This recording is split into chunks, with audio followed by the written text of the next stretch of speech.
तो hello guys, what is up. उम्मीद करता हूँ तुम सब बहुत ही ज़्यादा अच्छे होगे। तो ये हमारी पीएचपी प्लेलिस्ट का 5th वीडियो है जहाँ पर आज हम बात करने वाले हैं ऑपरेटर्स के बारे में। तो मैंने यहाँ पर पहले से एक अच्छी खासी लिस्ट तैयार कर ली है। मैक्सिमम जितने ऑपरेटर मुझे याद आ रहे थे एट द टाइम तैयार करते वक्त, वो मैंने सब कुछ यहाँ पर लिख लिए हैं। तो वीडियो बहुत मस्त होने वाला है, हम बहुत कुछ सीखने वाले हैं। चलो वीडियो को स्टार्ट करते हैं। सो गाइस, पहला ऑपरेटर जो हमारे पास आता है वो आता है अर्थमेटिक ऑपरेटर्स। तो अर्थमेटिक ऑपरेटर्स क्या होते हैं? ये ऑपरेटर्स जो हम टेक्निकली हमारी मैथमेटिक्स में यूज़ करते हैं वो सारे यहाँ पर आ जाते हैं। जैसे कि प्लस, हमारे पास फिर आता है माइनस, फिर हमारे पास आता है मल्टीप्लिकेशन, फिर हमारे पास आता है मॉड्यूलस, एंड उसके बाद हमारे पास आ जाता है डिवाइड। उसके बाद हमारे पास आ जाता है यहाँ पर पावर ऑपरेटर जो हम यूज़ करते हैं डबल बार। ये हमारे पास स्टार जो साइन होता है ये वाला हमें 2 बार यूज़ करना पड़ता है। ये सारे ऑपरेटर जो होते हैं ये हमारे पास हैं अर्थमेटिक ऑपरेटर्स। तो एक बार इन सबका एग्जांपल समझते हैं, इन्हें कैसे हम यूज़ कर सकते हैं और क्या क्या इनका तरीका होता है यूज़ करने का। वो बहुत सिंपल रहने वाला है, आपको करना कुछ नहीं है, बस इन्हें वेरिएबल के साथ यूज़ करना है। फॉर एग्जांपल के हम वेरिएबल बनाते हैं यहाँ पे रिजल्ट नाम से RES, एंड इसको हम वैल्यू असाइन करते हैं। लेट्स से हम यहाँ पर डायरेक्ट नंबर यूज़ करते हैं, हम करते हैं 2 + 2, एंड जो रिजल्ट आएगा उसे हम करा लेते हैं echo, and let's RES echo, and अगर हम इसे रन करेंगे तो हमें रिजल्ट मिल जाएगा हमारे अर्थमेटिक ऑपरेटर का। आप चाहें तो यहाँ पे वेरिएबल भी यूज़ कर सकते हैं। लेट्स हम यहाँ पर यूज़ करता हूँ var1, एंड इसे हम बना देते हैं var2। जैसे ही मैंने यहाँ पे किया और मुझे इसकी वैल्यू असाइन करनी होगी तो var1 को हम असाइन कर देते हैं लेट्स से 2, एंड var2 को हम असाइन कर देते हैं यहाँ पे लेट्स से 4। यहाँ मैंने असाइन कर दिया, इसको var1 करना था, एंड अब यहाँ पर हम इसको रन करते हैं तब भी रिजल्ट आ जाएगा। प्लस यहाँ पर हो गया 4 और 2 6, एंड अगर हम यहाँ पे प्लस की जगह माइनस करें तो भी रिजल्ट यहाँ पर हमारे पास आ जाएगा। एंड उसके बाद अगर हम यहाँ पर मल्टीप्लिकेशन करते हैं तो भी वो काम करेगा जैसा काम करता है मैथमेटिक्स में वैसा ही। एंड उसके अलावा मॉड्यूलस यहाँ पर करते हैं तो मॉड्यूलस आ जाएगा। अगर आपको मॉड्यूलस नहीं पता तो इसका मतलब ये होता है जब भी आप डिवाइड करते हैं जो हमारे पास रिजल्ट नीचे बचता है उसे बोलते हैं यहाँ पे वैल्यू मॉड्यूलस की।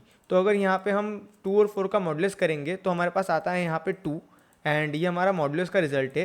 बिकॉज ऑब्वियसली बात है, हम 4 से 2 को डिवाइड करने की ट्राई कर रहे हैं तो होगा नहीं, तो टेक्निकली जो बचेगा वो 2 ही रहेगा, डायरेक्ट हमारे पास 2 ही आ जाएगा। एंड अब बात करते हैं हमारे पास जो अदर है वो है डिवाइडेशन वाला। आपको बस यहाँ पर डिवाइड के लिए ये वाला साइन लगा देना है और आप रन करेंगे, डिवाइड यहाँ पर आपका हो जाएगा। एंड पावर वाला इंटरेस्टिंग है, वो मज़ेदार है। यहाँ पर आपको 2 बार ये लगाना है साइन स्टार वाला, आपको पावर मिल जाएगी जो भी आप नंबर दे रहे हैं उसके अकॉर्डिंगली। तो यहाँ पर 2 की पावर 4 हमारे पास आ रहा है। एंड ये हमारे पास होते हैं सारे arithmetic operators.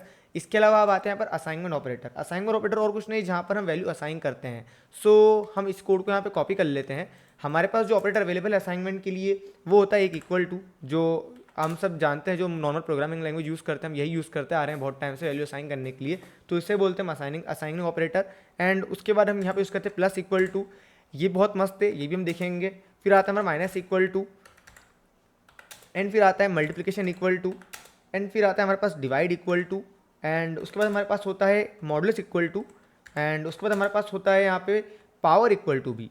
And power equal to हम यहाँ पे लगा सकते हैं ऐसे। और इसके अलावा यहाँ पे हाँ, हम मैक्सिमम में सारे यहाँ पे लिख दिए हैं। अब इन्हें यूज़ करके देखते हैं कैसे इन्हें यूज़ करना होता है। सो लेट्स से तुमको यहाँ पे वैल्यू असाइन करनी है RES के अंदर, एंड हम यूज़ करने वाले हैं यहाँ पे इक्वल टू। तो इक्वल टू जब आप लगाएंगे तो जो वैल्यू सामने आप देंगे ना इसके, वो यहाँ पे असाइन हो जाएगी। फॉर एग्जांपल मैं इसे रन करूँगा यहाँ पर, 1 मिनट, अच्छा माय मिस्टेक, सॉरी, ये कमेंट करना में रह गया था। यहाँ पर हम इसे रन करेंगे, 2 आ गया बिकॉज हमने असाइन कर दिया है। अगर मैं प्लस करता हूँ तो क्या होगा ये देखना, बट उसके लिए पहले मुझे RES की वैल्यू असाइन करनी पड़ेगी। बिकॉज अगर आप डायरेक्ट रन करेंगे ना तो देखना क्या होगा, हमें वार्निंग आ रही है कि RES अनडिफाइंड है, क्योंकि ये पहले क्या करता है ना, ओल्ड वैल्यू को लेता है, उसमें जो अपने सामने नई वैल्यू दी होगी उसको असाइन करने की ट्राई करेगा। तो बिकॉज RES पहले असाइन नहीं था, यहाँ पे उसकी वैल्यू नहीं दी गई थी, तो उसने हमें पहले वार्निंग दी कि अनडिफाइंड वेरिएबल है, एंड देन उसमें वैल्यू असाइन कर दी। क्योंकि PHP वैसे ही टाइप कन्वर्जन कर देती है, उसने नल को इसको अज्यूम करके यहाँ पे 2 उसमें ऐड कर दिया। बट अगर हम यहाँ पे RES की वैल्यू देते हैं, लेट्स से मैं RES को इक्वल टू कर देता हूँ 1 के, एंड फिर इस कोड को रन करते हैं तो देखना यहाँ पे 3 आ गया, इसने इसको प्लस कर दिया। अगर मैं यहाँ पे इसे माइनस कर दूँ एंड फिर हम कोड रन करें तो माइनस का 1 आ गया, बिकॉज हमने माइनस में प्लस के 1 में से -2 करे तो माइनस का 1 हमारे पास आंसर है। अगर हम यहाँ पे इसको इंटू करेंगे तो ये इंटू हो जाएगा इस वैल्यू के साथ में, तो 2 ही रिटर्न आ जाएगा यहाँ पे। अगर इसे हम समझना चाहते हैं हम 2 लिख देते हैं एंड फिर रन करते हैं। सो यू विल सी कि यहाँ 4 आ गया, बिकॉज इसने ओल्ड वैल्यू को लिया और सामने वाली वैल्यू को यहाँ पे इंटू कर दिया। उसके बाद अगर आप डिवाइड करेंगे सेम काम करेगा, यहाँ पर हमारे पास 1 आ गया। अगर आप यहाँ पे मॉड्यूलस निकालेंगे तब भी ये सेम काम करेगा, उस वैल्यू को यूज़ करेगा मॉड्यूलस निकालने के बाद और वो असाइन कर देगा। यहाँ पे 0 हो गया, क्यों? बिकॉज अगर आप 2 से 2 को मॉड्यूलस करेंगे तो क्या आएगा, हमारे पास 0 आएगा। तो यहाँ पे 0 वापस से हमारे पास असाइन हो गया इस वेरिएबल के अंदर। अगर आप पावर करेंगे तो वो वैल्यू यहाँ पे ऐड हो जाएगी। अगर हम 2 की पावर 2 करें तो हमारे पास आएगा यहाँ पे 4, जो पावर की वैल्यू थी यहाँ पर असाइन हो गई है। तो इस तरह से असाइनमेंट ऑपरेटर काम करता है, जो नई वैल्यू आती है कैलकुलेट होके उसे यहाँ पर वो उस वेरिएबल में डाल देता है। एंड ये सारा हमारे पास था असाइनमेंट ऑपरेटर। अब इसके बाद हम बात करते हैं यहाँ पे स्ट्रिंग ऑपरेटर। तो स्ट्रिंग ऑपरेटर्स क्या हैं, ये आपने नया सुना होगा। नॉर्मली क्या होता है ना, जब आप स्ट्रिंग को कनकैटिनेट करना चाहते हैं, लेट्स आपके पास यहाँ पर एक स्ट्रिंग है, हम वेरिएबल वन बनाते हैं var1, एंड इसमें मैंने लिखा हमारे पास स्ट्रिंग के तौर पे राहुल। एंड उसके बाद मैं यहाँ पर क्या करता हूँ ना, एक और बनाता हूँ वेरिएबल जिसको मैं कहता हूँ var2 एंड इसको मैं देता हूँ वैल्यू यहाँ पे रोहित, एंड मैंने इसको वैल्यू असाइन किया। उसके बाद मैं काम करता हूँ, मैं इन दोनों को ना कनकैटिनेट जोड़ना चाहता हूँ। मैं चाहता हूँ कि एक नई स्ट्रिंग res बने जिसमें ये दोनों आ जाएं एक साथ। तो मैं कैसे ही कर सकता हूँ, उसके लिए मेरे पास स्ट्रिंग ऑपरेटर्स मिलते हैं, जो कुछ नहीं है, आपको करना कुछ नहीं है। जो भी आपका वेरिएबल है लिखिए, डॉट लगाइए, एंड उसके बाद आपका वेरिएबल दूसरा वाला वेरिएबल लिख दीजिए। यहाँ पे हम लिख देते हैं इसको var1 और उसके बाद डॉट, फिर डॉलर, फिर var2, एंड जैसे हम इसको इको कराएंगे res को, हमारा यहाँ पर आउटपुट आ जाएगा। सो हम इस इको कराते हैं एंड यू विल सी कि राहुल रोहित यहाँ पे कनकैटिनेटेड हो गया। अगर मैं यहाँ पे एक और स्ट्रिंग ऐड करता हूँ स्पेस के लिए इस तरह से, एंड फिर से डॉट लगाता हूँ, ये फिर कनकैटिनेट हो जाएगा। सो यू कैन सी कि यहाँ पे हमारे पास गैप भी आ चुकी है। अब अगर आप चाहें तो यहाँ पे ना ओल्ड वैल्यू को भी कनकैटिनेट कर सकते हैं डायरेक्टली। फॉर एग्जांपल के लिए मैंने यहाँ पे क्या किया, मैंने यहाँ पे ये डॉट के साथ इक्वल टू यूज़ किया है। अब देखो क्या होता है। फर्स्ट ऑफ ऑल अनडिफाइंड, क्यों अनडिफाइंड? बिकॉज res डिफाइंड नहीं किया था मैंने, एंड मैं उसमें कनकैट करने की ट्राई कर रहा हूँ, ये ऐड करने की ट्राई कर रहा हूँ, स्ट्रिंग जोड़ने की, किसके साथ? तो इसलिए मुझे अनडिफाइंड वाला मिला, लेकिन उसने जोड़ दिया। अब यहाँ पे हम res की वैल्यू दे देते हैं, लेट जस्ट हम यहाँ पे लिख देते हैं टेस्ट, एंड फिर गैप दे दी। सो गाइस जैसे मैंने यहाँ पे इसको लिखा एंड इसे रन किया, सो यू कैन से कि यहाँ पर एक कनकैटिनेट हो गया हमारे पास। यहाँ पे टेस्ट जो था वो ऐड हो गया हमारे पास इसके साथ में। सो इस तरह से ये काम करता है, कुछ नहीं करता है, ओल्ड वैल्यू को लेता है, उसमें जो नई वैल्यू आप दे रहे हो उसे कनकैटिनेट कर देगा। अगर मैं सिंगल इसे यूज़ करूँ तो भी वर्क करेगा, कोई इशू नहीं है। अगर मैं यहाँ पर इसे ऐसे रन करता हूँ, सो यू कैन सी कि यहाँ पर इसने राहुल को इसके साथ जोड़ दिया। अगर मैं इस चीज़ को कंटिन्यू करना चाहूँ तो मैं वो भी कर सकता हूँ। फॉर एग्जाम्पल मैं अब इसी में चाहता हूँ कि var2 भी कनकैटिनेट हो जाए, तो वो भी यहाँ पे हो जाएगा।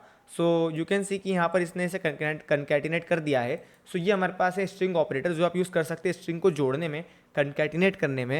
एंड अब आता है हमारे पास कंपैरिजन ऑपरेटर। तो कंपैरिजन ऑपरेटर हमारा कौन कौन सा अवेलेबल है? हमारे पास है यहाँ पर equal to, then triple equal to, उसके अलावा हमारे पास आता है नॉट इक्वल टू, एंड फिर हमारे पास आता है हमारे पास एक और होता है यहाँ पे not double equal to, and उसके बाद हमारे पास greater than and less than, ये वाले भी हमारे पास होते हैं। फिर हमारे पास होते हैं greater than equal to, less than equal to, ये वाले सारे ऑपरेटर। सो ये सारे हमारे पास होते हैं यहाँ पे ऑपरेटर्स कंपैरिजन के लिए। इन्हें एक एक ट्राई करके देख लेते हैं। सो हमें इन्हें ट्राई करने के लिए यहाँ पे इफ़ इल्स यूज़ करने पड़ेंगे।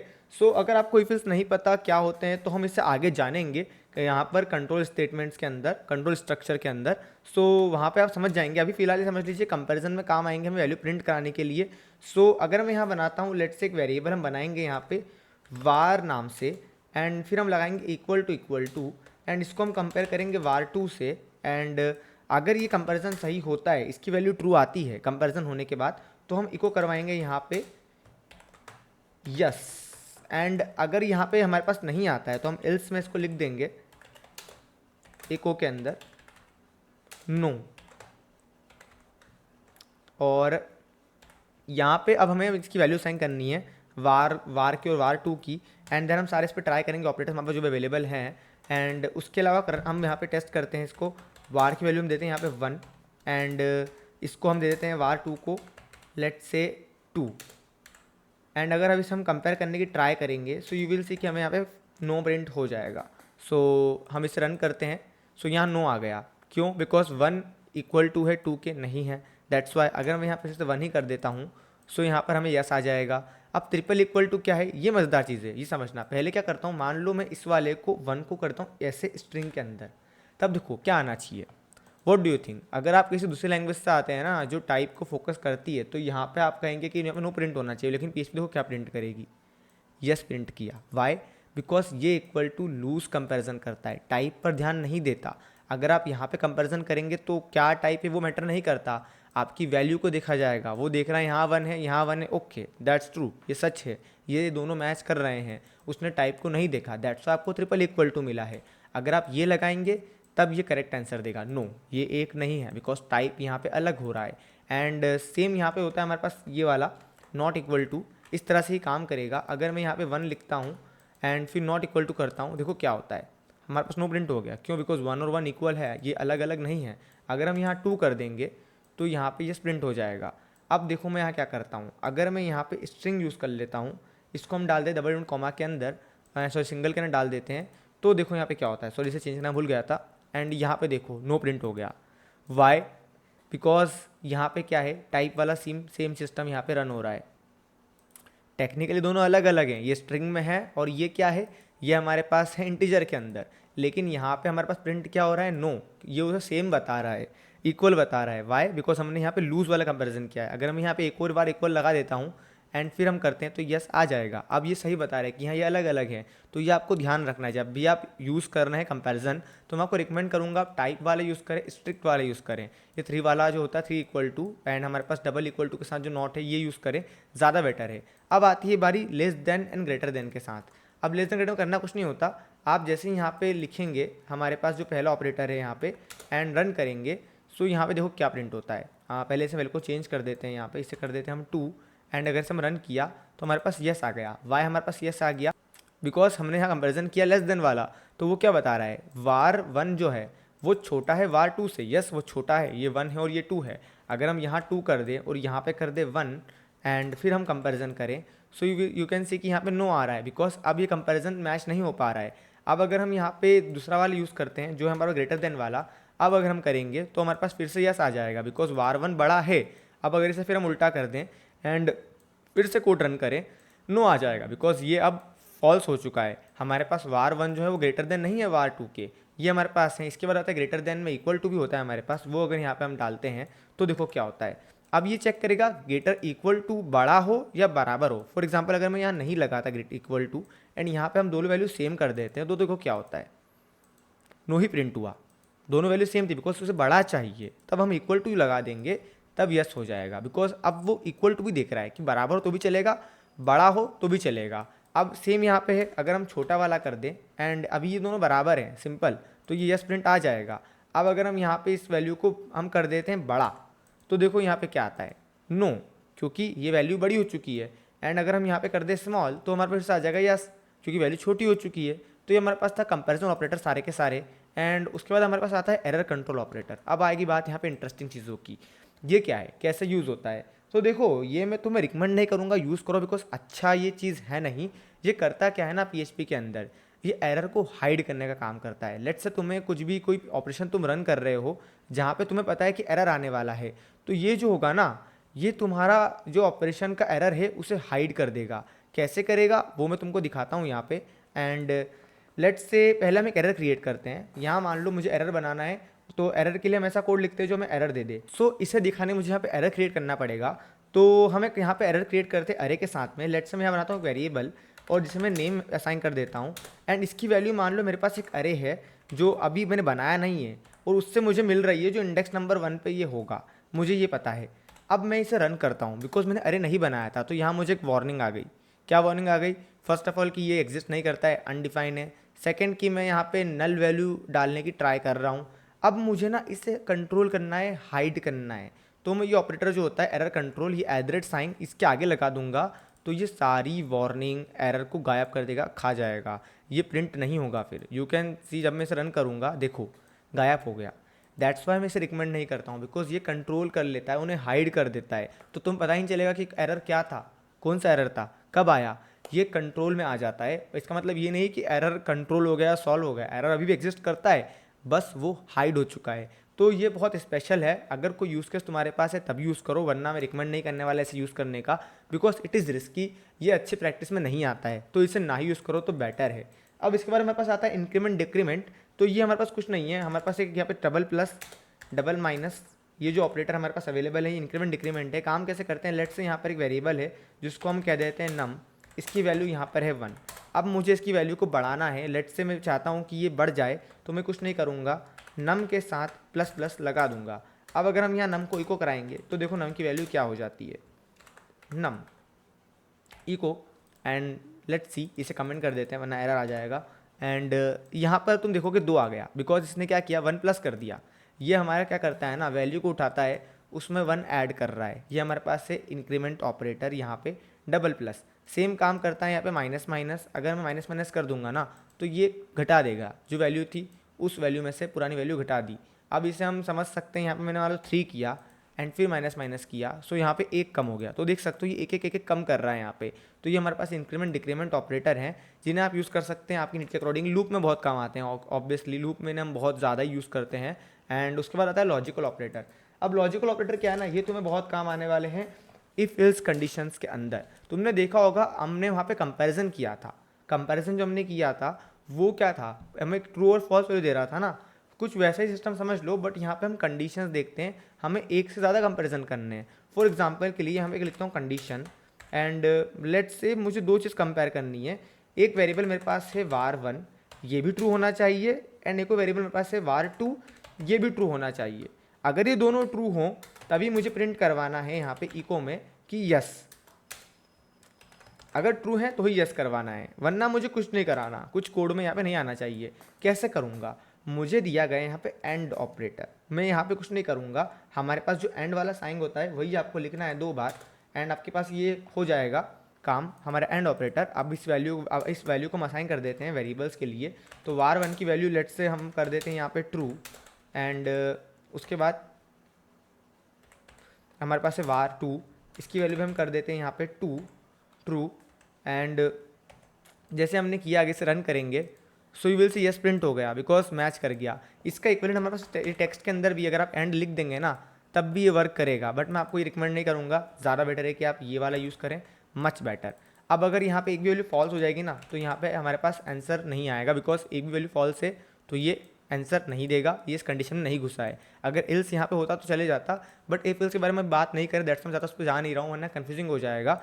एंड फिर आता है हमारे पास यहाँ पे जब एंड हो जाए तो आता है और। अब ये मान लो तुमको ना यहाँ पे सिर्फ एक कंडीशन ही ट्रू करवाना था, दोनों से कोई मतलब नहीं है। हो सकता है अगर दोनों में से कोई एक भी ट्रू हो तुम्हारा काम हो जाएगा यहाँ पे, तब ये वाला काम आएगा। अब यहाँ पे हमारे पास फर्स्ट कंडीशन ट्रू है, सेकंड वाली फॉल्स है, बट यहाँ पे यस प्रिंट हो जाएगा बिकॉज एक कंडीशन ट्रू थी। अगर दोनों ही फॉल्स रही तो नहीं होना है। अगर मैंने यहाँ पे लिख दिया दोनों ही कंडीशन यहाँ पे फॉल्स हैं तो ये काम नहीं करेगा, माय मिस्टेक, सॉरी। एंड अगर हम इसे रन करने की ट्राई करेंगे यहाँ पे कुछ नहीं आएगा, क्यों, बिकॉज दोनों ही कंडीशन यहाँ पे फॉल्स हैं, एक को ट्रू होना इंपॉर्टेंट है, तो हमारा जो और ऑपरेटर है ये काम करेगा। सेम यहाँ पे इसका इक्विवेलेंट हमारे पास है और, अगर आप ये लिखेंगे तब भी कोई दिक्कत नहीं है, बट मैं रिकमेंड करूँगा आप साइन वाला है वही यूज़ करें। ये जो साइन होता है हमारे पास यही आपको यूज़ करना चाहिए, मच बेटर तरीका है, गुड प्रैक्टिस है, तो ये करना मेरी तरफ से रिकमेंडेशन रहेगा। उसके बाद आता है हमारे पास नॉट भी मज़ेदार है। अगर मैं यहाँ पे कर देता हूँ आगे नॉट लगा दूंगा एंड इसे हटा दूंगा तो जो वैल्यू होगी ना उसको ये चेंज कर देगा। फॉर एग्जांपल के लिए var1 की वैल्यू भी क्या है, ये फॉल्स है, ये ट्रू हो जाएगी। अगर मैं रन करूँगा यहाँ पे तो यस प्रिंट हो जाएगा, देखा ये ट्रू हो गया। अगर मैं इसे यहाँ पे कर देता TRUE ट्रू एंड इस वैल्यू को फिर हम कराते नॉट के साथ, तो तुम देखो ये यहाँ पे कुछ प्रिंट नहीं करेगा, इसकी वैल्यू चेंज हो गई। तो ये नॉट कुछ नहीं करता है, वैल्यू को अपोजिट कर देता है, ट्रू था तो फॉल्स हो जाएगा, फॉल्स था ट्रू हो जाएगा। एंड उसके बाद हमारे पास एक और है जो है हमारे पास एक्सॉर ऑपरेटर। ये थोड़ा मज़ेदार है, ये थोड़ा ट्रिकी रहने वाला है। सो इससे करने कुछ नहीं करना हमें, यहाँ पे हमारे पास जो वैल्यू असाएंगे दोनों हमारे पास है, हमें यहाँ पे लिखना होता है एक्सॉर, एंड उसके बाद हमारा जो दूसरा वेरिएबल है वो लिखते हैं। ये कब रन होता है, कंडीशन इसकी सिंपल है, जब कोई भी एक वैल्यू ट्रू होगी तो ये हमारा ट्रू रिटर्न करेगा। अगर दोनों वैल्यू ट्रू हैं तब भी हमारे पास यहाँ पे फॉल्स रिटर्न होना है, ट्रू रिटर्न नहीं होना। देखो क्या होगा, मैंने यहाँ पे किया यस आ गया। अगर मैं यहाँ पे ट्रू कर दूंगा, दोनों ही वैल्यू यहाँ पे ट्रू हैं, तब देखो क्या होता है, हमारे पास क्या आया रिटर्न में, कुछ नहीं, क्योंकि दोनों वैल्यू ट्रू थी तो ये अंदर गया, इसने फॉल्स रिटर्न कर दिया। अगर मैं दोनों वैल्यू फॉल्स कर देता हूँ तब देखो क्या होता है, इंटरेस्टिंग चीज़। अगर मैंने फॉल्स किया यहाँ पे दोनों को एंड इसे फिर मैं रन करता हूँ, सो यू विल सी कुछ नहीं, हमारे पास फिर से वैल्यू फॉल्स ही आई। तो अगर दोनों वैल्यू सेम है ना, ट्रू ट्रू है तो ये फॉल्स रिटर्न करेगा, फॉल्स फॉल्स तो भी ये फॉल्स रिटर्न करेगा। ये कब ट्रू रिटर्न करेगा, जब कोई भी एक वैल्यू यहाँ पर ट्रू हो, कोई भी एक हो सकती है, चाहे लेफ्ट की हो राइट साइड की हो, डजेंट मैटर, बस एक वैल्यू को ट्रू होना चाहिए। लेकिन इसमें प्रेसिडेंट के साथ एक लफड़ा होता है, इसका जो प्रेसिडेंट है ना, मतलब इसकी जो पावर है वो कम होती है इक्वल टू ऑपरेटर से। तो एक बहुत मस्त चीज़ देखना यहाँ पे क्या होता है। लेट्स से मैं यहाँ कंडीशन बनाऊंगा, मैं क्या करता हूँ ना, इसको करता हूँ वार। अब वार की वैल्यू को हम यूज़ करेंगे डायरेक्ट यहाँ पे ट्रू एंड फॉल्स के लिए, एंड मैं इसे असाइन करूँगा इस तरह से, मैं यहाँ पे लिखूँगा इक्वल टू, एंड उसके बाद हम यहाँ क्या करेंगे ना, यहाँ पे हम लिख देते हैं TRUE true and XOR false, and then इसे हम रन करेंगे। तो एक काम करते हैं, ट्रू ट्रू रन करते हैं, ज़्यादा मज़ा आएगा। ट्रू ट्रू, दोनों तरफ ट्रू ट्रू है। अब देखो नॉर्मली तुम सोचो क्या आना चाहिए यहाँ पे, वेट, वार वन, सॉरी यहाँ पे वार वन था, दैट्स वाई। एंड देखो क्या हुआ, क्या रिटर्न आया, दोनों की वैल्यू क्या थी, ट्रू ट्रू। क्या आना चाहिए था, फॉल्स आना चाहिए था। वर्किंग करेक्टली, राइट, कोई दिक्कत नहीं है। लेकिन अगर मैंने जैसे ये किया, देखो क्या होगा, यस, नॉर्मली क्या रिटर्न करता है, जब दोनों वैल्यू ट्रू होती है तो ये क्या रिटर्न करता है, फॉल्स रिटर्न करता है ना। तो अब यहाँ पे इसने दोनों वैल्यू ट्रू होने पर क्या रिटर्न कर दिया, यहाँ पर देखो रस आ रहा है, मतलब यहाँ इसकी वैल्यू ट्रू हो गई है। तो क्या इसने वैल्यू चेंज कर ली, इसने ट्रू रिटर्न कर दिया ट्रू ट्रू आने पर, नहीं। तुमने देखा होगा जब मैंने यहाँ पर ब्रैकेट्स लगाए और तब इसे रन किया, इसने करेक्ट वैल्यू दी। ये चीज़ अभी फॉल्स है, ये देखो कुछ नहीं आया, इसका वैल्यू जो आ रहा है फॉल्स आ रहा है। लेकिन मैं ब्रैकेट्स हटाता हूँ तो देखो क्या होता है, हमें वैल्यू ट्रू मिल जाता है। अब ऐसा क्यों हो रहा है, ऐसा इसलिए हो रहा है बिकॉज जो वैल्यू है ना, प्रेसिडेंट है ना, वो इक्वल टू का ज़्यादा है एक्सॉर से। तो जो एग्जीक्यूशन है वो असल में ऐसे होता है, पहले इसका असाइनमेंट हो जाता है, वार की वैल्यू हो जाती है हमारे पास यहाँ पे true, that's why yes print हो जाता है। जब मैं यहाँ पे ये ब्रैकेट्स नहीं लगाता हूँ, ये वाला जो पोर्शन है ना, ये एग्जीक्यूट हो जाता है, तो ये वाला इग्नोर हो जाता है बिकॉज अब इसकी कुछ वैल्यू है ही नहीं। ये असाइन हो गया, हमारा काम हो गया, ये अकेला कुछ नहीं करेगा, ऐसे दो ऑपरेंट्स चाहिए होते हैं। यहाँ पर असाइनमेंट के बाद क्या आ रहा है, वैल्यू ये ट्रू आ रहा है। अब ट्रू के साथ ट्रू करोगे तो फॉल्स है, लेकिन वो कहीं स्टोर नहीं हुआ, वार की वैल्यू तो असाइन हो गई ना। अगर मैं इसका एग्जीक्यूशन एक्सप्लेन करूँ तो कुछ ऐसा होता है, फर्स्ट ऑफ ऑल जो होता है ना, हमारा वार जो होता है वो तो यहाँ पे उसका वैल्यू ट्रू हो गया। अब जो इक्वल टू है उसका वैल्यू असल में ट्रू रिटर्न हुआ था, तो ट्रू एक्स और ट्रू ने रिटर्न तो फॉल्स किया, लेकिन वो फॉल्स कहीं यूज़ नहीं हुआ है, तो वो फॉल्स लॉस्ट हो जाता है। तो असल में हमारे पास यहाँ पे हम कंपेयर क्या करते हैं, वार की वैल्यू को, तो वार की वैल्यू ट्रू स्टोर हो चुकी है बिकॉज प्रेसिडेंट जो था वो इसका ज़्यादा था इक्वल टू का एक्सॉर से। तो अगर आप एक्सॉर यूज़ करेंगे तो ध्यान रखना, अगर इक्वल टू के साथ है तो हमेशा ब्रैकेट्स लगाओ, वरना ये प्रॉब्लम देगा। इसका प्रेसिडेंट लो होता है तो मैं इसे खास रिकमेंड करता नहीं यूज़ करने के लिए, लेकिन अगर केस आपका है स्पेशल तो यूज़ करो, लेकिन कॉशियस के साथ में, कॉशियस होना यहाँ पे बहुत इंपॉर्टेंट है। तो ये होता है हमारा लॉजिकल ऑपरेटर सारे के सारे। एंड अब आता है इंटरेस्टिंग ऑपरेटर, बिटवाइज ऑपरेटर्स। यहाँ मैंने कुछ आपके लिए एग्जांपल पहले तैयार कर रखे हैं, रीज़न बिंग कि ये थोड़े कन्फ्यूजिंग हो सकते हैं जो नए लोग हैं प्रोग्रामिंग में उनके लिए। तो देखो बिटवाइज हमारे पास बहुत से ऑपरेटर्स हैं। पहले आता है यहाँ पे एंड ऑपरेटर, ये करता कुछ नहीं है, बाइनरी वैल्यू के साथ वर्क करता है। बिटवाइज का मतलब क्या होता है, बिट्स के ऊपर काम करना, बिट्स माने 0 और 1। हमारा कंप्यूटर जो होता है ना वो बाइनरी फॉर्म में काम करता है, 0 और 1 लेता है। 0 1 असल में टेक्निकली क्या है, इलेक्ट्रिक सिग्नल्स, क्या इलेक्ट्रिसिटी हमारे कंडक्टर के अंदर है या नहीं, वो स्टेट 0 1 प्रेजेंट करते हैं, उसके थ्रू कंप्यूटर वर्क करता है। कैसे वर्क कर रहा है, कैसे ये चीज़ हो रही है मैथमेटिकली या हमारे प्रोग्रामिकली कैसे काम कर रहा है, डीप में जाएंगे तो बहुत यहाँ पे डिटेलिंग हमें पढ़नी पड़ेगी, थ्योरी ऑफ कंप्यूटेशन से लेके बहुत सारी चीज़ें, तो वो हम स्किप करते हैं। हम सीधा आते हैं हमारे ऑपरेटर्स के ऊपर कि ये कैसे काम करता है। तो ये करेगा कुछ नहीं, हमने लेट से यहाँ पे एक वेरिएबल बनाया ए, उसको हमने 5 वैल्यू असाइन करी, बी बनाया उसको हमने 3 वैल्यू असाइन करी। अब हम क्या कर रहे हैं ना, हमारा जो एंड है, ये एंड वाला साइन होता है, ये ऑपरेटर इसमें यहाँ पे ये यूज़ होगा। हम क्या बोल रहे हैं, ए एंड बी, ये हमने इस पर रन किया बिटवाइज ऑपरेटर एंड वाला। क्या करेगा, ये बाइनरी वैल्यू उठाएगा हमारे वेरिएबल की, तो यहाँ पे 5 था उसकी वैल्यू इसने उठाई, यहाँ पे 3 था उसकी वैल्यू उठाई, और जहाँ जहाँ पर इसको मिलेगा 1 वहाँ वहाँ पर ये कर देगा 1, और उसके अलावा कोई वैल्यू जो होगी वो सब हो जाएगी 0। तो टेक्निकली जो जो चीज़ें ट्रू है ना, ट्रू ट्रू, 1 मीन्स क्या हुआ, ट्रू ट्रू, तो ये 1 ट्रू हो गया। जहाँ पे 0 और 1 था फॉल्स, 0 0 था फॉल्स, 1 0 था फॉल्स, डजेंट मैटर, सिर्फ एक ही कंडीशन हमारी ट्रू होगी जब दोनों चीज़ें ट्रू होगी। 1 1 आ रहा है तभी हम ट्रू रिटर्न करेंगे, उसको यहाँ पर 1 वैल्यू असाइन करेंगे, तो क्या होगा, बिट कन्वर्ट हो जाएगी। यहाँ पर इसको लेगा कहेगा ठीक है ये हमारे पास 1 है तो इसको 1 कर दो, ये 1 और यहाँ 1 और 0 था तो इसे 0 कर देगा, यहाँ पे 1 0 था इसे 0 कर देगा, यहाँ 0 0 था 0 कर देगा। तो जो नया नंबर बना वो क्या हुआ, 0 0 0 1। अब ये क्या है, बाइनरी के अंदर 1, तो हम इसे रन करेंगे, देखो क्या आता है आउटपुट के ऊपर, हमारे पास आ रहा है 1। क्यों, बिकॉज हमारा यहाँ पे ऑपरेटर रन हुआ एंड वाला, उसने बिट्स को चेंज कर दिया। तो ये हमारे पास था एंड ऑपरेटर। इसके बाद आता है हमारे पास और ऑपरेटर। ये भी बहुत इंटरेस्टिंग ऑपरेटर है। ये इसका उल्टा करेगा, जहाँ जहाँ पे इसको ना एक भी वैल्यू मिल जाएगी 1, ये कर देगा 1। अगर इसको वैल्यू नहीं मिली 1 की, दोनों ही यहाँ पर फॉल्स थे, 0 थे, तो ये 0 कर देगा। तो इसने यहाँ पे क्या किया, 5 लिया, 3 लिया, सेम हमारा बाइनरी रिप्रेजेंटेशन। उसके बाद यहाँ पे क्या किया, जहाँ जहाँ 1 था वहाँ 1 रखा, यहाँ 1 था यहाँ भी 1 रखा, यहाँ 1 था यहाँ भी 1 रखा, जहाँ जहाँ 0 मिला दोनों तरफ 0 कर दिया। तो नया नंबर जो बनेगा वो क्या आएगा, 7 आएगा, क्योंकि बाइनरी में हमारा नंबर जो कन्वर्ट हुआ है वो 7 है ये नंबर। अब बाइनरी कन्वर्जन कैसे होता है, क्या होता है, वो आप वीडियोस यूट्यूब पे बहुत हैं, देख सकते हैं, समझ जाएंगे। अगर बाइनरी वन नहीं पता तो मैं आपको रिकमेंड करूंगा जाके पहले वो देखिए, ताकि आपको समझ पड़े नंबर कन्वर्जन होता कैसे है। बट ये ऑपरेटर यहाँ पे हमारे लिए वही काम कर रहा है हमारे ऑपरेटर के थ्रू। अगर आप एंड देंगे तो वो देखेगा कि फॉल्स वैल्यू यहाँ पे नहीं होनी चाहिए, ट्रू वैल्यू दोनों होनी चाहिए। यहाँ पे वो चीज़ नहीं देख रहा है, यहाँ पे एक भी वैल्यू ट्रू है तो हमारा वैल्यू ट्रू है। इस तरह से ये काम कर रहा है। अब फिर आता है हमारे पास यहाँ पे एक्सॉर।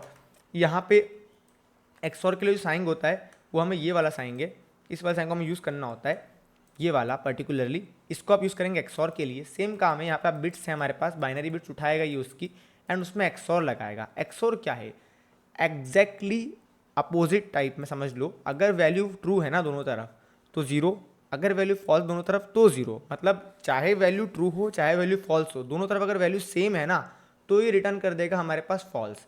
उसके अलावा अगर वैल्यू डिफरेंट है तो हमारे पास हमेशा ट्रू रिटर्न होगा, मतलब 1 रिटर्न 1 आ जाएगा। तो यहाँ देखो 1 1 था 0 हो गया, 0 1 था 1 हो गया, 1 0 था 1 हो गया, एंड 0 0 था वहाँ पे 0 हो गया। तो इस तरह से काम करता है एक्सॉर। अगर तुम इसे रन करोगे आउटपुट आ जाएगा 6, क्योंकि ऑक्टल इसकी जो रिप्रेजेंटेशन नंबर के अंदर वो हमारे पास होती है यहाँ पे 6। एंड इस तरह से काम करता है हमारा एक्सॉर ऑपरेटर। उसके बाद आता है हमारे पास यहाँ पे not operator.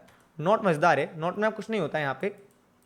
First of all हम वही काम करेंगे, बिट्स को चेंज कर देंगे, बट इस बार बिट्स ना हमारी उल्टी हो जाएगी। कैसे, यहाँ पे ये सिंगल है, ये जो है ये नंबर हमारे 2 वैल्यू नहीं लेता, ये एक ही पे काम करता है। आपको ये वाला जो साइन होता है ये यूज़ करना होता है। आपके कीबोर्ड में 1 के आगे मिलेगा ये आपको साइन। आप जैसे इसको लगाएंगे वेरिएबल के आगे, ये उसकी बिट को उल्टा कर देगा। मतलब 1 हो जाएगा 0, 0 हो जाएगा 1। तो यहाँ पे क्या था, 1 था 0 हो गया, 0 था 1 हो गया, 1 था 0 हो गया, 0 था 1 हो गया। एंड उसका जो बिट का जो आंसर आएगा वो यहाँ पे मिल जाएगा।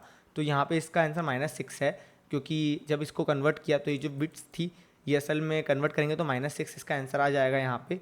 एंड उसके बाद हम यहाँ पे आते हैं, तो देखो अब हमारे पास आता है लेफ्ट शिफ्ट और राइट शिफ्ट। तो ये कैसे काम करता है, तो मैं इसे अनकमेंट करता हूँ। देखो ये क्या करेगा ना, हमारी जो बिट्स होती है उसको शिफ्टिंग करता है लेफ्ट एंड राइट में, जिसके अकॉर्डिंग तुम लगा रहे हो। तो लेफ्ट शिफ्ट क्या करेगा ना, जो लेफ्ट की बिट होगी उसे हटा देगा, जितनी तुम उसे कहोगे उसकी जगह पे 0 डाल देगा उसके राइट में। एंड ये कैसे काम करता है समझो, यहाँ पे जो आगे होगा वो होगा वेरिएबल जिसकी तुम्हें शिफ्टिंग करनी है, एंड सेकंड होगा वैल्यू कितनी बार करनी है। तो यहाँ पे देखो हमारे पास 5 है, बाइनरी में इसको ऐसे रिप्रेजेंट करते हैं। बट एक बात समझना, इंटीजर की एक लेंथ होती है, तो ये असल में ऐसे नहीं है वैल्यू के अंदर। जब उससे जाओगे ना मेमोरी में तो उसके आगे बहुत सारे 0 लगे हुए हैं, तो ये बहुत सारे 0 होंगे। जब तुम लेफ्ट शिफ्ट करोगे तो ये आगे से ऐसे 2 0 कम कर देगा, एंड उसकी जगह पे यहाँ पे जो स्पेस होगी ना उस नंबर की जगह पे 2 बार, यहाँ पे 2 था तो 0 लग जाएंगे। तो जितने यहाँ से हटेंगे उतने यहाँ पे लग जाएंगे, और गारंटी नहीं है, आगे कुछ भी हो सकता है, मे बी यहाँ पे 1 हो, वो 1 हट जाएगा, डजेंट मैटर, जो भी नंबर होगा यहाँ से हट जाएगा जितनी बार तुम हटना चाहोगे।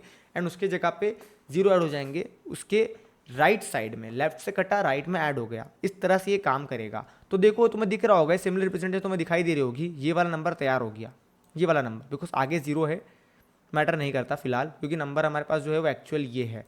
तो ये हमारे इस तरह से ये काम करता है शिफ्टिंग वाला। यहाँ पे अब इसे अगर रन करोगे देखो आउटपुट क्या आता है, 20 आउटपुट आ गया। मैंने इसे रन करके देख सका हूँ एक बार, तो यहाँ पे देख सकते हो 20 आउटपुट आ रहा है, बिकॉज ये इसकी रिप्रेजेंटेशन है। तो देखो इसका जो यूज़ है ना एक्चुअली वो आता है, जैसे एक बात समझना, अगर तुमको कैलकुलेशन करना हो यहाँ पे इस तरह का कि तुमको जो नंबर है ना इसको मल्टीप्लाई करना हो 2 की पावर के साथ, कि जितनी बार तुम इसे शिफ्ट कर रहे हो उतनी पावर तो मल्टीप्लाई करना है, तो ये जो रिजल्ट होता है ना, जो नंबर रिजल्ट में आता है ये वो रिजल्ट होता है। तो फॉर एग्जाम्पल कि यहाँ 20 आ रहा है, तो तुम्हारे पे क्या करना है, तुम्हें 5 को क्या करना है, मल्टीप्लाई करना है, इंटू करना है, किससे, 2 की पावर टेक्निकली 2 से, क्योंकि तुमने क्या किया यहाँ पे 2 बार शिफ्ट किया था, तो मतलब यहाँ पे 2 बार शिफ्ट करने के लिए जो नंबर जितनी बार तुम शिफ्ट करोगे ना वो यहाँ पे आ जाएगा, और वो 2 की पावर वो नंबर होगा। एंड फिर उसे तुम जिस नंबर से जिसका तुमने शिफ्टिंग किया जिसके ऊपर उससे मल्टीप्लाई करोगे ना, तो ये जो नंबर रिजल्ट में आया था इसको ये लेफ्ट शिफ्ट करने के बाद वो ये नंबर होगा। तो असल में अगर तुम यहाँ पावर बहुत बड़ी बना दोगे ना कोई, तो जितनी बड़ी पावर होती है ना 2 की, उतना ज़्यादा कैलकुलेशन टाइम लगता है और वो बहुत हार्ड हो जाता है कैलकुलेट करना इस तरीके से। तो ये जो तरीका होता है ना शिफ्टिंग करना, ये बेसिकली मच मच मच वे वे वे फास्टर है, जहाँ पे डायरेक्ट तुम्हारा काम हो जाएगा बाय शिफ्टिंग। तो अगर कोई ऐसी एप्लीकेशन है तो वहाँ इसे यूज़ कर सकते हो। तो देखो इसके बाद हमारे पास आता है यहाँ पे राइट शिफ्ट ऑपरेटर, जो एग्जैक्ट इसका अपोजिट है। यहाँ पे क्या होगा ना, जो हमारे पास राइट में बिट होगी उसको ये यहाँ पे डिस्कार्ड कर देगा। मैंने यहाँ पे एक डायग्राम निकाल रखा है एक्सप्लेन करने के लिए गीक फॉर गिक्स के थ्रू। तो यहाँ पे तुम देख सकते हो क्या होता है, जो यहाँ पे बिट्स है ना, इसको जो उठाएगा यहाँ से गायब कर देगा एंड में से, बिकॉज हम बोल रहे हैं यहाँ पे राइट शिफ्ट करने को, तो राइट में से गायब करेगा, जीरो आगे इंसर्ट कर देगा। तो यहाँ पर रिप्रेजेंटेटिव बाइनरी के हमारे पास है, तो ये क्या करेगा, 2 बार हमने शिफ्ट करने को कहा है, 2 बार जीरो गायब और उसकी जगह पे आगे जीरो इंसर्ट हो जाएंगे। इस तरह से ये काम करता है, जितनी बार तुम कहोगे उतनी बार ये वहाँ पे इंसर्ट जीरो कर देगा।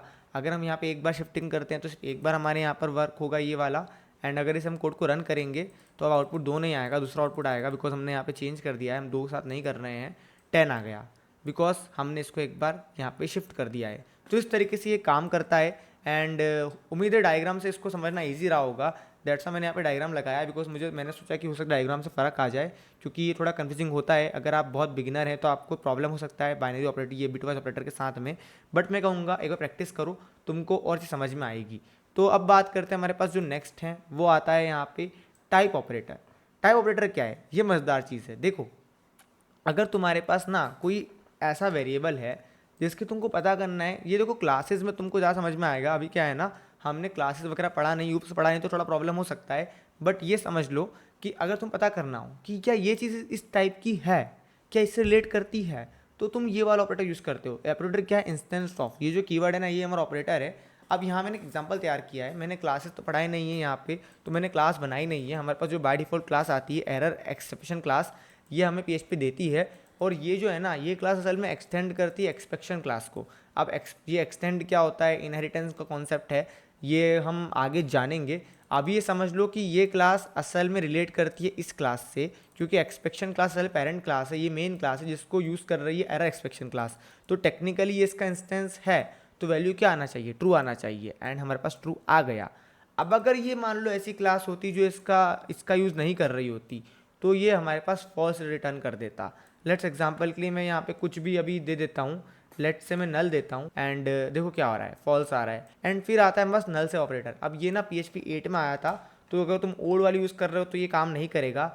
अब पहले क्या होता था ना, अगर तुम लेट जस्ट से कुछ तुम्हारे पास ऑब्जेक्ट है और उसका वैल्यू तुम बताए नल आ सकता है, तो तुम्हें ना पहले टाइप के लिए वो रखना पड़ता था, चेक करना पड़ता था इफ़ कंडीशन के थ्रू कि हमारा जो ऑब्जेक्ट है वो नॉट इक्वल टू हो नल के, यूज़र नॉट इक्वल टू हो नल, और फिर तुम उसके बाद जो भी चीज़ें थे वो करते थे कि अगर तुम्हें उसके अंदर से मान लो कोई वैल्यू लेना हो तो उसको गेट करने की ट्राई करोगे। अब इस प्रॉब्लम क्या आती है, ये पूरा जो पोर्शन है एक्स्ट्रा में लिखना पड़ता था, और ये बहुत ज़्यादा टीडियस वर्क है। नल से ऑपरेटर ये हमारे लिए काम बचाता है। क्या नल से ऑपरेटर है क्या, ये जो क्वेश्चन मार्क है ना, ये है नल से ऑपरेटर। जैसे मान लो यहाँ पे यूज़र है, ये मैंने नल बना रखा है, अब क्या होगा ना, नेम को असाइन करने की ट्राई कर रहा है नल के ऊपर से, गेट नेम। अब बिकॉज ये नल है तो ये एग्जीक्यूशन होगा नहीं, यहीं पे आ जाएगा, कोई एरर नहीं मिलेगा, कुछ नहीं मिलेगा। अगर मैं यहाँ पे ये नहीं लगाऊंगा और इस कोड को रन करूँगा, देखो क्या होता है, फेटल एरर आ गया। क्यों, बिकॉज मैं नल से वैल्यू लेने की ट्राई कर रहा हूँ, ये तो नल है, इसमें कोई गेट नेम तो है ही नहीं। इवन मुझे ये VS कोड बता रहा है कि ये तुम मिस्टेक कर रहे हो, ये नल है, लेकिन अगर मैं नल सेफ्टी लगा देता हूँ तो ये चीज़ हैंडल हो जाएगी ऑटोमेटिकली। ये कि यहाँ पे एरर नहीं देगा मुझे, बिकॉज ये एग्जीक्यूशन हुआ ही नहीं, इसने गेट करने की ट्राई ही नहीं करी। ये किफ कंडीशन की तरह है, अगर ये ना नल नहीं है तो ये गेट नेम की ट्राई करेगा, अगर ये नल है तो वो गेट नेम लेने की ट्राई करेगा ही नहीं। तो ये नल से ऑपरेटर है जो बहुत काम आता है, आपको बहुत काम आएगा ये आगे। तुमने देखा होगा बहुत सारे फ्रेमवर्क इसे यूज़ करते हैं, लारावेल अगर आपने यूज़ किया है तो वहाँ आपको दिखेगा। अब अगर आपने नहीं यूज़ किया है, और अजम्पशन में ये ले रहा हूँ कि नहीं यूज़ किया होगा, बिकॉज PHP अगर आप सीख रहे हैं तो बहुत कम चांस आपने यूज़ किया होगा, लेकिन अगर आपने कर रखा है तो मे बी आपको पता होगा कि वहाँ पे ये चीज़ होती है, बहुत वो यूज़ किया जाता है वहाँ पे। एंड उसके अलावा फिर आता है हमारे पास यहाँ पे एग्जीक्यूशन ऑपरेटर। ये कुछ न्यू है, ये करता क्या है ना, लेट्स से तुमको कोई चीज़ रन करनी है as a command line argument, तुम्हें कमांड लाइन में उससे रन करना है, तो कैसे करोगे, आर्ग्यूमेंट नहीं, कोई कमांड ही रन करना है, तो कैसे करोगे, ये जो है ना, ये तुम्हारे रन करके दे देगा, करना कुछ नहीं होता तुमको। अब ये जो होते हैं ना तुम्हारे पास बैकटिक्स जो होते हैं कीबोर्ड में 1 के आगे रहेंगे, वो वाले यूज़ करने हैं। और जो भी तुम कमांड लाइन में कमांड रन करना चाहते हो कमांड को यहाँ लिख दो। मैंने यहाँ पे नोड वी कमांड डाल रखा है क्योंकि मैं वर्जन निकाल रहा हूँ नोड का। जो भी इस कमांड का आउटपुट होगा ना वो उसमें स्टोर हो जाएगा वेरिएबल में, और फिर हम उसे प्रिंट करवा रहे हैं यहाँ पे। अगर मैं इसे रन करता हूँ, देखो वर्जन आ गया मेरे नोड का। तो ये इस तरह से काम करता है, ये इसे एग्जीक्यूट करेगा। ये थोड़ा सा रिस्की है, रिस्की इसलिए इसे हैंडल करना बहुत ज़रूरी होता है। इमेजिन करो ये तुम्हारी कमांड लाइन में कमांड डायरेक्टली रन कर रहा है, तो कोई हार्मफुल कमांड यहाँ पे हुआ तो प्रॉब्लम हो सकती है। तो टेक्निकली तुमको ये यूज़र से कभी इनपुट में नहीं लेना है कि इसमें क्या रन होने वाला है। हमेशा ये चीज़ तब यूज़ करो जब तुम्हें लगता है इसकी नीड है। बहुत बड़े प्रोजेक्ट्स अगर बनाओगे तो वहाँ नीड पड़ सकती है, बट ओवरऑल ये सारे थे हमारे पास ऑपरेटर्स पीएचपी के अंदर। उम्मीद करता हूँ वीडियो तुमको पसंद आया होगा, समझ में आया होगा। कोई डाउट हो तो कमेंट कर देना, मैं ट्राई करूँगा तुम्हें रिप्लाई करके सॉल्व करने की डाउट को। इस वीडियो में इतना ही फिलहाल। देखने के लिए बहुत बहुत शुक्रिया, थैंक यू, वंदे मातरम, जय हिंद।